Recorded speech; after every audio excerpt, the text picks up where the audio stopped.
South African consumers are feeling the pinch of the economic crunch.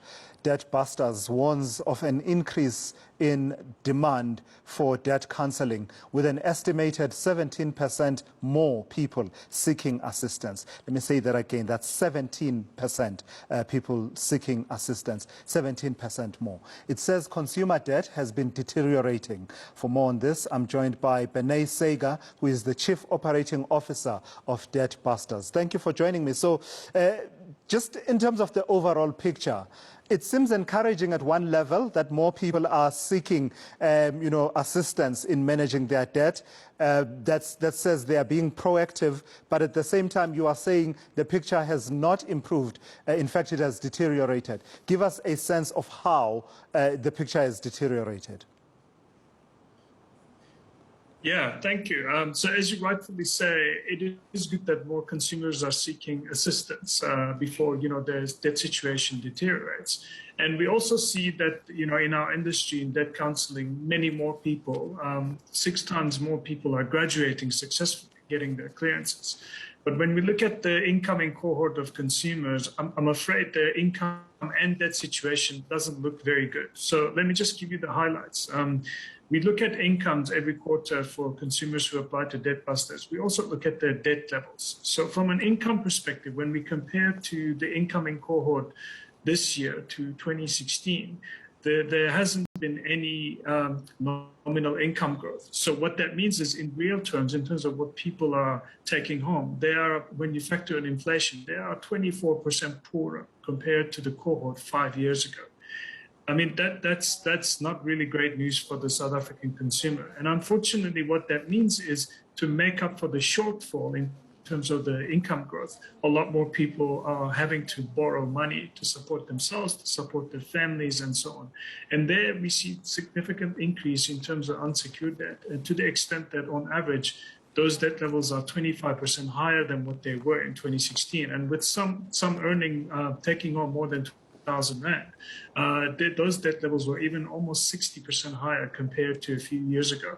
So I think from a consumer perspective, the picture unfortunately doesn't look great. Just, these concepts and numbers and statistics can at times be confusing.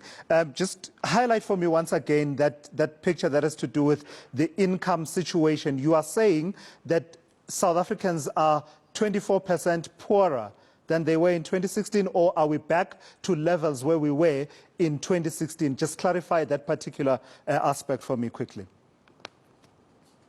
Sure. So what we are saying is, we compare the incoming cohorts this year to every single year across the quarters. And what we find is that the income levels are exactly the same as they were 5 years ago. And what that means is, in real terms, there hasn't been any growth, and we basically are losing money to inflation. And over that period, when you look at the cumulative effect of inflation, that would have been around 24% across 5 years. So what we are saying is, in terms of what people are earning in real terms, unfortunately, it's about 24% lower than what it was 5 years ago when you factor in inflation. That's crystal clear. Talk to me about this aspect of debt to income levels. The figures you are talking there are absolutely jaw-dropping. It's way above 100% in terms of what the debt is as a proportion of people's incomes. Yes, so we compare someone's annual earnings in terms of what they take home. So let's say someone takes home 100,000 rand over the course of a year. So divide that by 12 months, that would be around 8,000 rand.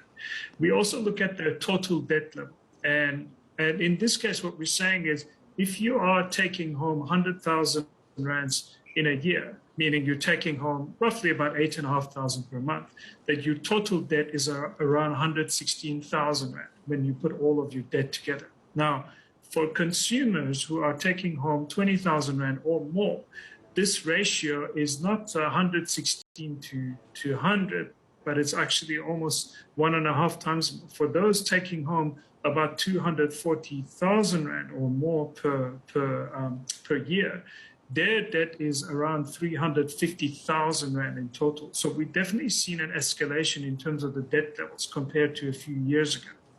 All right, thank you. I'm completely out of time. Benay Sega, who is the Chief Operations Officer at DebtBusters. So in case you're thinking we have depressed you thoroughly,